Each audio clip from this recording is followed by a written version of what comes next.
はマイクロエースの72分の1日本海軍艦上戦闘機零式艦上戦闘機21型の仮組みを行います。マイクロエースの72分の1シリーズね。48分の1は大滝の金型でしたけど、72分の1はどうなのでしょうか？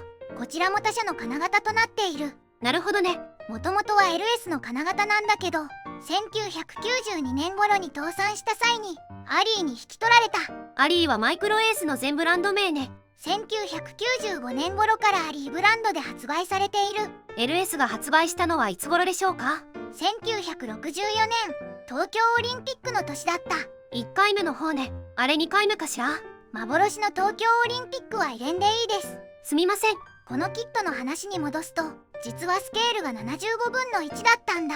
75分の1、今は72分の1で発売されてますよね。日本はメートル砲だったので75分の1を採用したんだと思う。ふむふむ。1968年には72分の1クラス表記に直しているので、ちょうど過渡期だったのかもね。曖昧な表現ですね。クラスってのもできたものを測ってしまうとバレる。はっきりと書けなかったのかもね。主翼で言うと6ミリ短く、胴体で言うと5ミリ短いのね。同じく75分の1で発売されていた彗星は金型回収して主翼の長さを調整したみたい。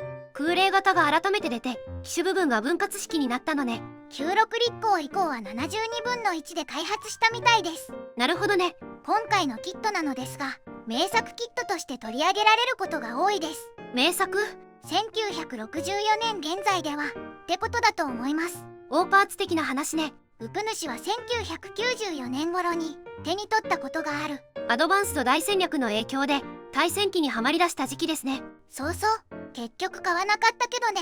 なぜですか？1994年頃だと長谷川の972分の1シリーズが黒パッケージで再販されていた時期。ふむふむ。さらに AP 対にて冷戦シリーズがリニューアルされた時期なので、新しいものを見てしまうとね。まさにそれで LS のキットは古さを感じて全く興味が湧かなかった。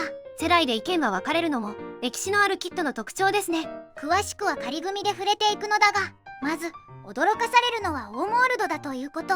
ほとんどがトツモールドの時代ですよね。そうそう、それと72分の1で可動重視な部分。可動？主翼翼端の折りたたみ、エルロン、フラッグ、エレベーターの可動、風防の開け閉め。ほぼフル稼働ですね。最近だと F トイズのキットもそうでした。 LS のキットが出たことで、当時の少年たちが正確な冷戦の形を知ることができたと言われていますね。舶来の冷戦だとなんか違うと感じていたのかもね。映画に出てくる冷戦も違う飛行機だったのもあるかも。なるほどね。まずはパッケージ内容を確認するのだ。お願いします。パッケージイラストは連合艦隊を背景に飛ぶ冷戦に1型なのだ。真珠湾攻撃時のイメージかしら。尾翼の番号を見ると飛竜搭載機のようね。では中身を開けていくのだ。グレーのランナーが1枚、胴体で2枚、主翼、透明パーツが1枚、デカール。組み立て説明書なのだ。塗装図。マーキングは2種類。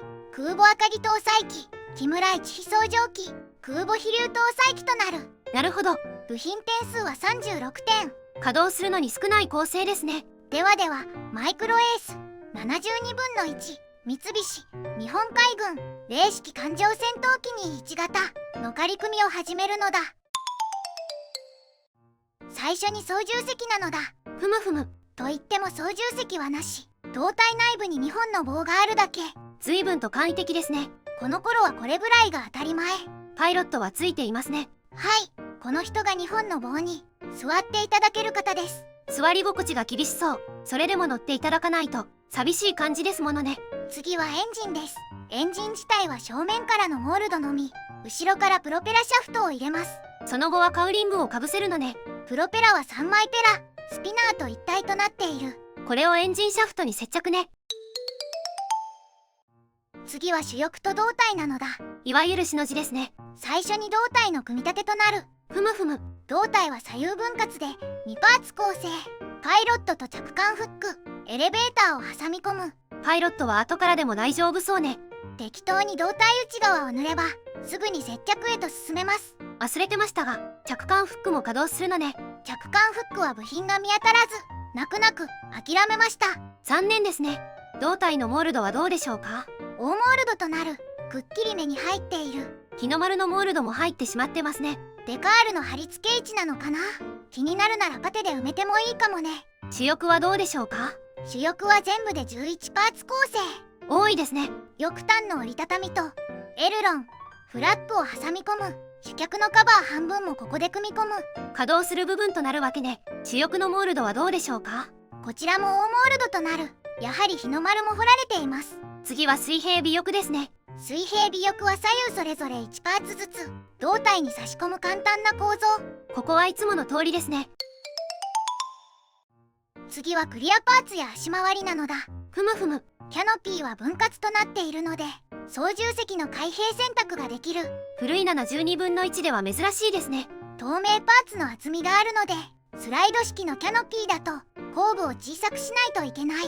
次は足回りですね。まずは左右主脚。主脚は左右それぞれで3パーツ構成。タイヤとス脚とカバーの構成ね。飛行状態も確認するのだ。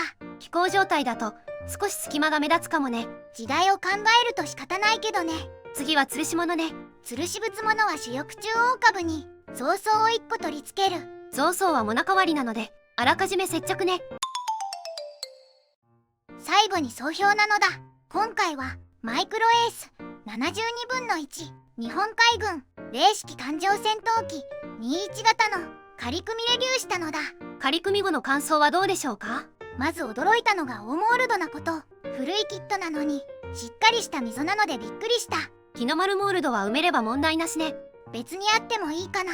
その時代の名作キットを味わうのであれば無理に埋めなくてもいいかもね。では気になった部分はありますか？まず透明パーツの厚み。可動重視で開閉させたいので仕方ないのかもしれないけど、あの厚みだとキャノピー後部の高さが低いのかしら。そうかもしれない。まあ作って遊んで壊す前提だと思うので肥えた目で見てはいけないのかもね。当時の模型少年たちに冷戦の形を正しく浸透させた実績はすごいことですからね。このキットは長谷川の972分の1冷戦シリーズが出るまでベストキットと言われていたのも納得なのだ。ではでは動画を最後までご視聴していただきありがとうございますなのだ。チャンネル登録と高評価をお願いしますなのだ。次回以降も飛行機プラモデルのレビューを続けていくのだ。